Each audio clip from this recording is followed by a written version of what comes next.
What up, what up, what up, what up, what up, world? It's your boy, Vic XL. This is the Ryan Dirty Show, where we bridge the gap between hip-hop and everyday life. Man, I gotta say one time for everybody at WRFG 89.3 FM Atlanta. One time for everybody on the check-in over on YouTube. One time for everybody checking in on Facebook. One time for everybody checking in on whatever streaming platform you're checking in on.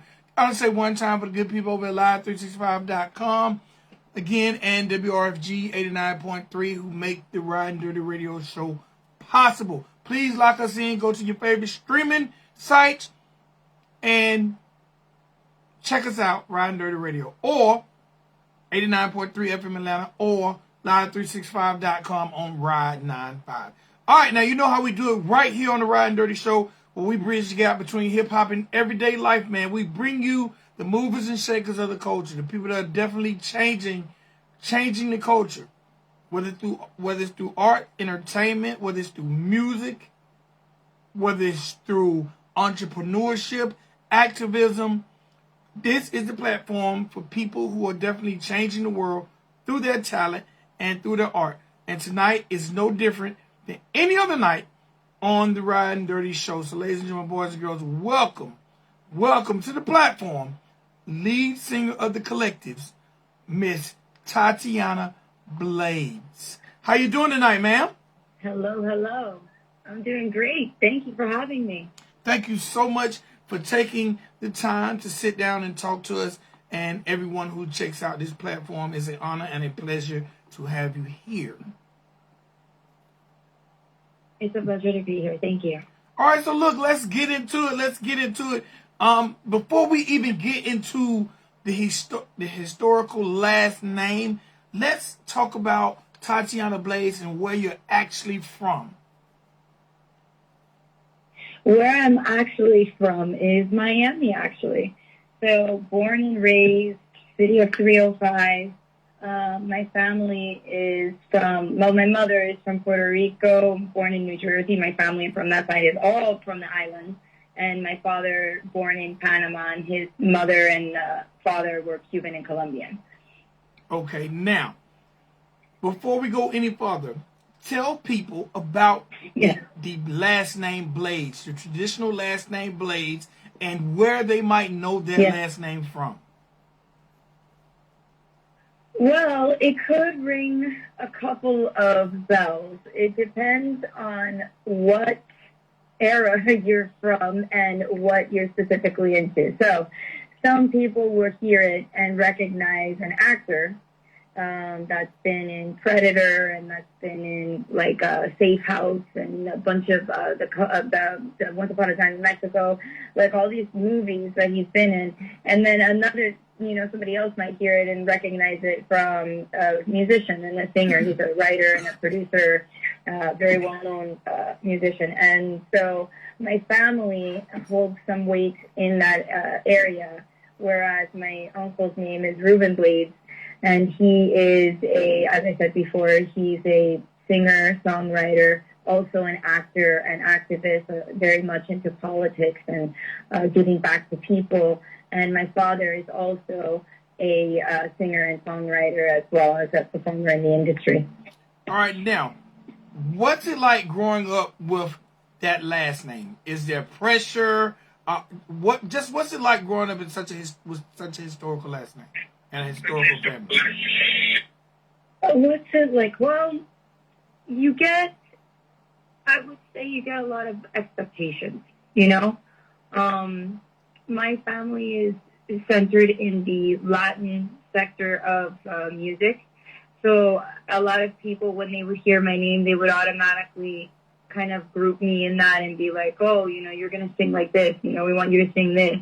And nobody ever really asked me what I wanted to sing or what I was interested in. It was just that I was good at it. So they were, just everybody has a lot of suggestions for what you should do if you have any inclination to have the same interest in music, For other people, they get really shook and they're like very excited because my uncle is very much, he's been in the music industry from like the 1970s, and his story is really incredible. And what I respect about my family so much is that each of them went through the ranks. They didn't go an easy way. You know, they each established themselves to be a person and a force in the industry. And so each of us has kind of is going in that same direction, you know, whereas even though I have this family name, I never really used it. I never really even told people my name. Like, I would always just introduce myself as Tatiana. I wouldn't really say my last name or anything like that. And I kind of just held that part about me, and I only recently got involved in music. So, like, you know, if I knew somebody was going to be crazy about the name, then I wouldn't say anything, because you want to make sure that people are liking you for who you are, you know, not because of a name or not because of anything else, you know. So I would just kind of be anonymous. Okay. Now, what was it like growing up in Miami in the 305, especially with so many cultures and so many styles of music?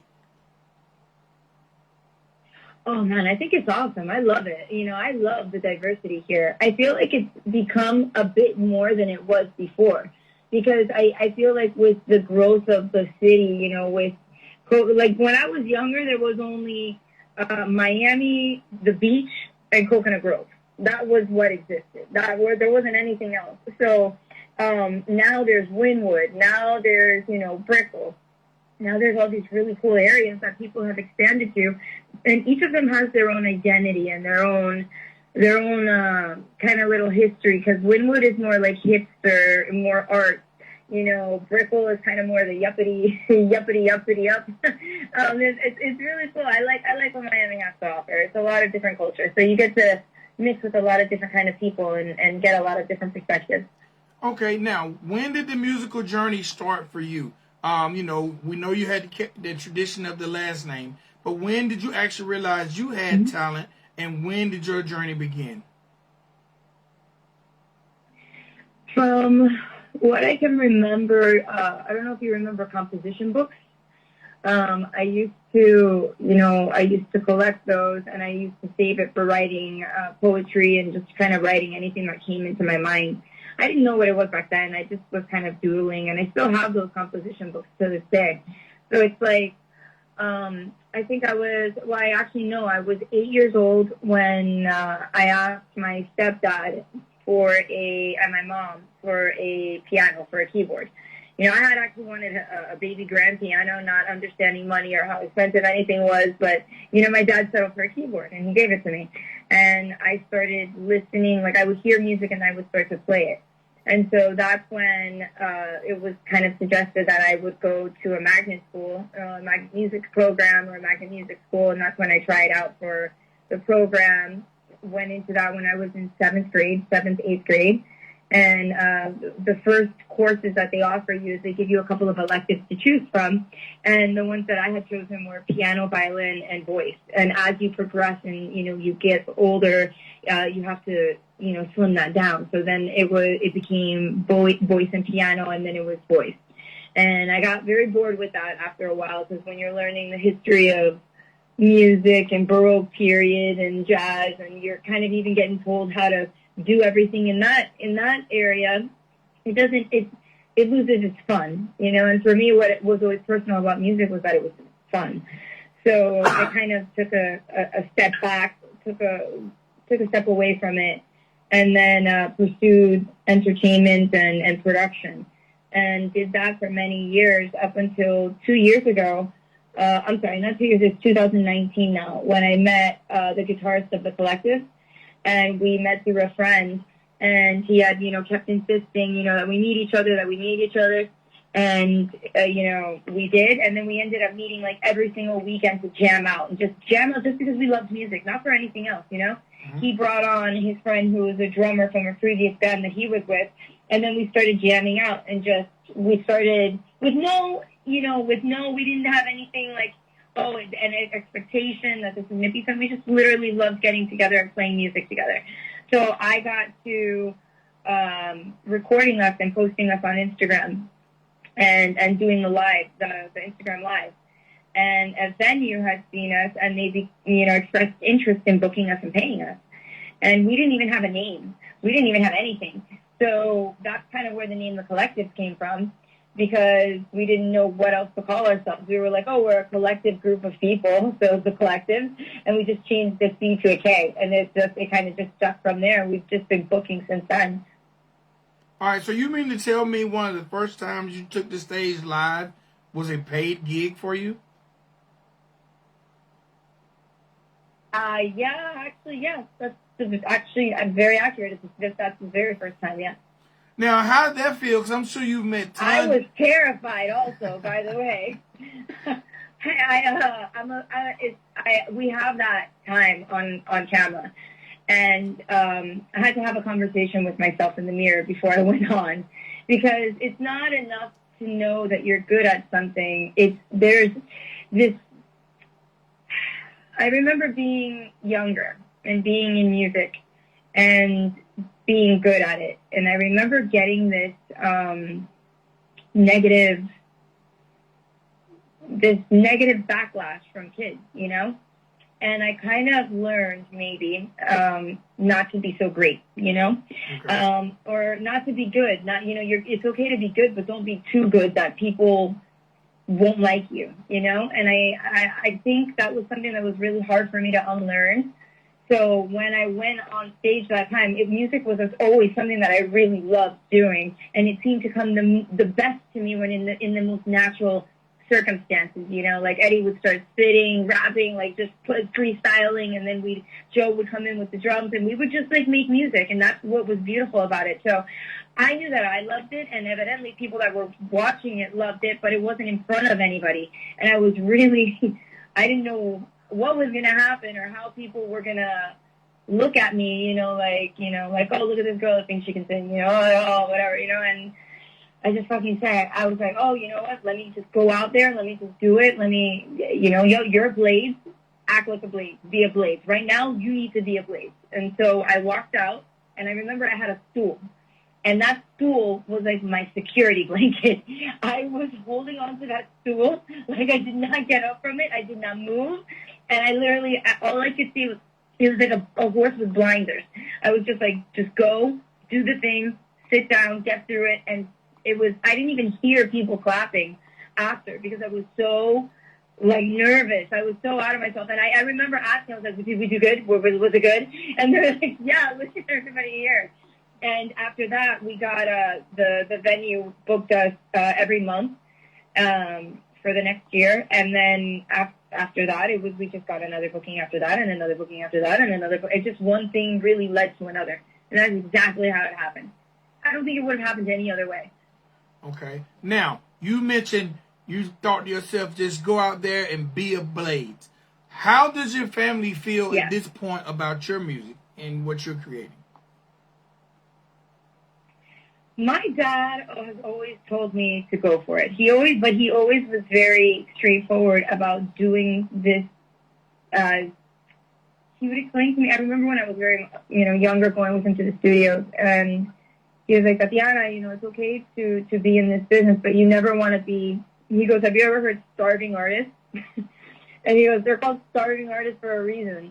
He's like, you want to be smart about the way that you go into this. And he had always encouraged me to be involved first as a writer, because you are able to make more money that way, gain more respect from your peers and in the industry, and then to go as a singer. And I was like, I want to be a singer. And he's like, singing doesn't make shit. He was like, this is when I was younger.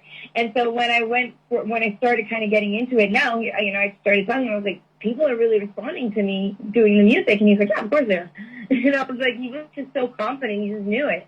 And he was like, you're going to get presented with a lot of opportunities. You're going to want to make sure that you're ready for anything that you take. And, I have every faith that you can do it in anything that you want. But my family has never been one of those that it's like, oh, let me call this person and do you a favor. Or let me open the door for you, And to be honest with you, I never would even want that. I don't even know how I would feel about that, because then how am I ever going to know how good I am if I didn't earn it, Mm-hmm. Music is about connecting. For me, it's always been that. When I was little and I didn't really understand much of the world going on around me, I understood music.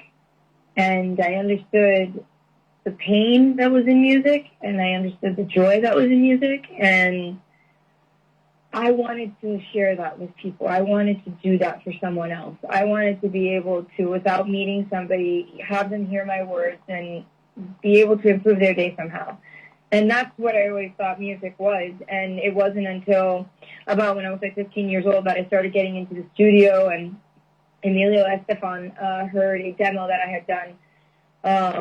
And he thought that I would be a good fit for the next Miami Sound Machine, the reinvented Miami Sound Machine. And, you know, my dad didn't let me do it, didn't let me go forward with it. I thought he was, I wanted every plane to hit him, like every bus, everything. I was so fucking mad, but I just, at that point, I didn't recognize that my dad was kind of protecting me in a sense. I didn't know about the things that happened at music stations, at record companies, you know, that somebody can sign you and shelf you and keep all your, you know, creative, you know, anything that you do creatively for X amount of years. Like, there's a whole process and world and corporate structure that lies beyond just being a musician, you know, like, and these are kind of necessary evils. You have to learn about marketing and sales and merchandise, and if you don't have something like that to support you, then you kind of have to do it on your own. And if you're a person that wants to do your own music, that's not the style of what somebody else is expecting you to do.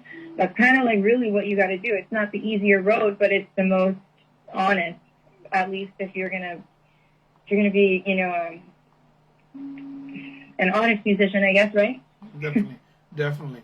All right, now, as an independent artist, like, what are some of the valuable lessons you've learned thus far in your journey?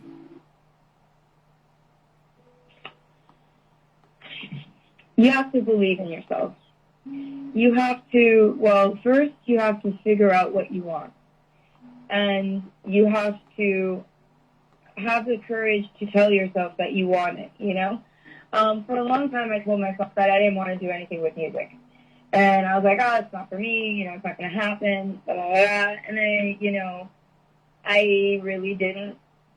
I left it as it was. And I heard somebody say something in passing, and it was such a simple thing. And they had said, the gifts that God gives you, if you don't use them, he takes them away. And it's such a silly statement, you know, in passing. But it really stuck with me, and I thought about it, and I was like, damn, how horrible would that be if I got, like, laryngitis or something, my tonsils got taken out or my voice got altered, and I would never know what I could have done. I would have never known. Like, why don't I just try? So I started getting involved in the music community, and I started getting, you know, socializing with people and opening up and expressing myself musically. And that's what kind of led me into meeting my bandmates and led us to every other opportunity that we took on. So first, knowing what you want is a big part of that. And once you know what you want, that's a very good foundation for everything else that you're going to have to deal with. Because everybody is going to tell you what to do, how to look, what to say, what to wear. It's crazy. And if you don't get a hold of that and figure out who you are and who you're not willing to be or who you are willing to be, what you're willing to change, because we live in a world that is constantly trying to change us. That is absolutely always true, right? Yes. To be able to stick to something, like, you know, it's like somebody's like, oh, that kind of looks like crap on you. And you're like, great, I love it. Like, you know, like, people tell me things like that all the time. And it's like something that got told to me was that, you know, I get asked this question as a woman all the time. They're like, oh, how old are you? Do you want to have kids? Are you planning on getting married? You know, because they want to know who they're investing in. Is anything going to be a liability in the future for their investment? And, something that I found early on was I have a voice, right? And people, I guess, like my voice. And when I say people, I'm referring to like producers and people that maybe need a demo or need a person's voice to be used because they need it to sound a certain way, right, for a song that they have. So something that began to happen with me is when I would go into work in projects with producers, and this is, multiple, I would find that I would go and sing something my way, right? And that's what makes it yours, is you singing it your way. And I would work on a project, and they would have me literally. It would be them singing through me. They were telling me how to hit this note, how to do this note, how to come down, how to stop with the breath, everything. And I lost it. I don't know how to explain it. When I'm performing, one of the best things that happens is that I am not focusing on anything else but that moment, but the feeling of what that song is, where it's taking me, that's all it is. That is all there is.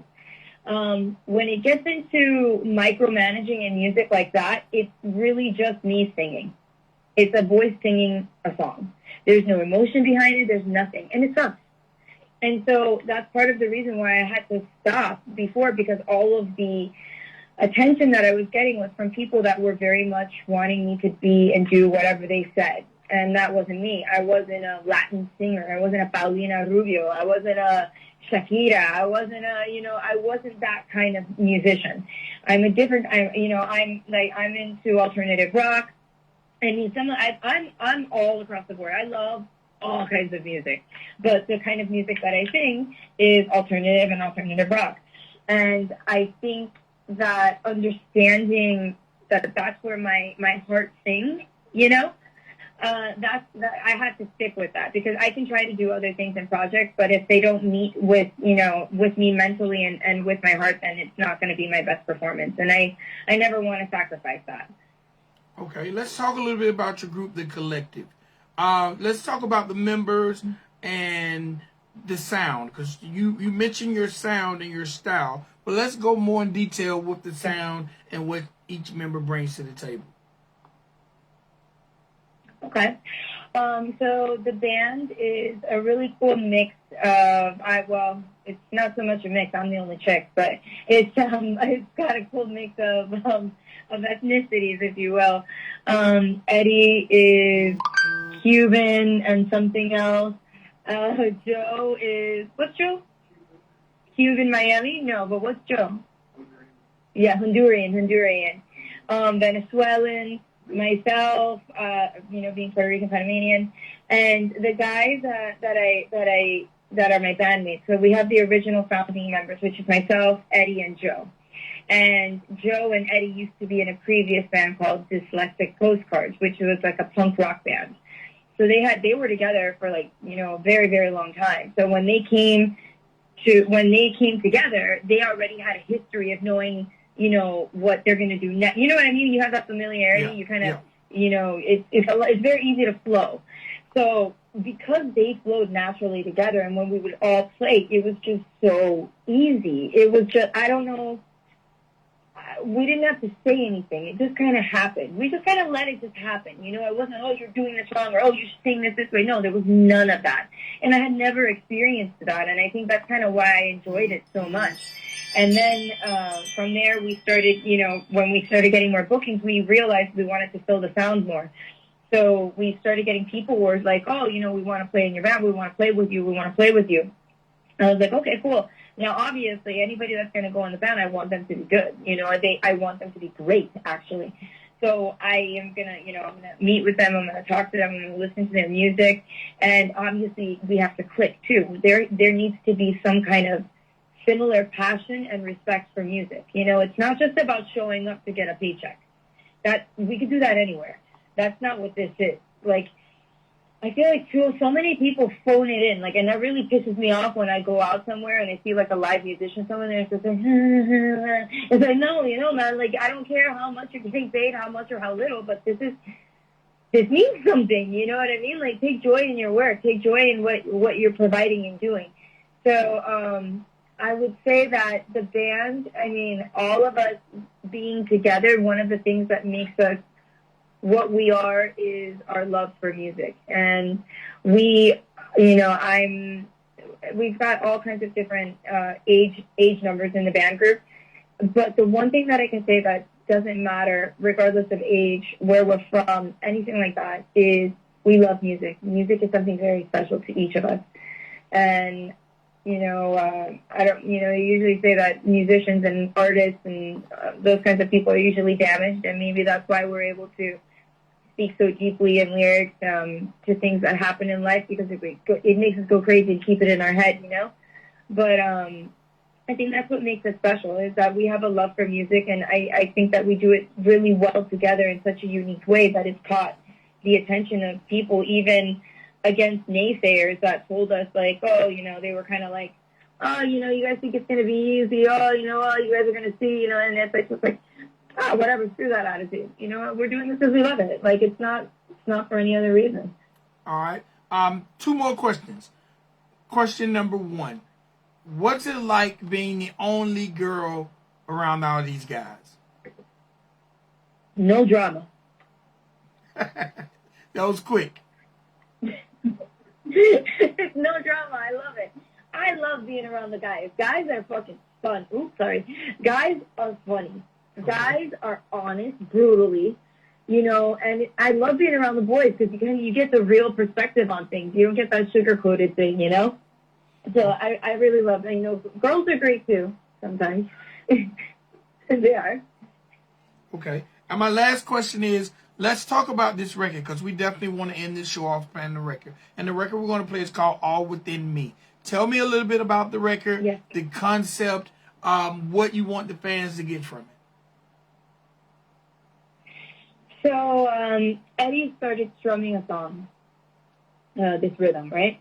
And he does this every now and again. And sometimes I'll hear something and sometimes I won't. And with this particular song, I heard this melody and I heard the words. And it just, once it started, it just kind of took on a life of its own. And it ended up being a song, when you actually listen to the lyrics and read it out loud. The first line rather is, sometimes you feel like shit. And there was a lot of 90 seconds whether to say that word or not. And I wanted to keep it in there because I really wanted the realness of life, We can try to sugarcoat things and put rated R, PG-13, put protections, but life is sometimes shit. It's not always great. It's sometimes bad, and sometimes we make mistakes. Sometimes we let ourselves down, but that's okay. Because if we realize that this is what life is, we realize that there's another opportunity to be better. And the second verse came in, I had one of my closest friends that I went to high school with and was like a brother to me. He passed away in 2020 of an accidental overdose with cocaine that was laced with fentanyl. And they had said that they worked on it for 3 hours, and I keep that with me because it makes me realize that, man, even with that happening, he had fought really hard to try to stay, and he couldn't. And so every single day when I open my eyes, and this is absolutely true, the second verse says, I open my eyes, it's a brand new day. I'm grateful and happy, I still get to say, thank you. The battle is great. The lessons that I've learned have shaped who I am today. And that's what life is. Life is, we go through battles. Life is going to keep giving you something. If you don't learn, you're going to keep getting the lesson, So the battles that we go through shape who we are today, whether they're good or bad. And as long as you have the opportunity to wake up the next day, open your eyes, you have an opportunity to be better. And that's what it's about, just believing in yourself. Definitely, no doubt. All right, now, before I let you get out of here and before I let you introduce the song to the world, we live in a world of social media and the World Wide Web rules. Let the world know how to find and keep up with yourself and the group, the Collektives, and how they can hear this record. Absolutely. You can look me up by just looking up Tatiana Blades. It's TatianaBlades.com, Instagram, all that fun stuff is the same. The Collektives is the COLLEKTIVES.com. Same on Instagram. You can find our music on Spotify, on Apple iTunes, anywhere music is sold, Amazon Music, all the fun places. And I hope that this song relates to you too. And if you give us a follow, drop a line, let us know how you felt about it. We would love to hear from you. Thank you so much for coming on the show. Before you get up out of here, do me one favor and shout the band out and introduce your record to the world. Absolutely. My name is Tatiana Blades. We are the Collektives, and this is our new song, All Within Me. I hope you enjoy it.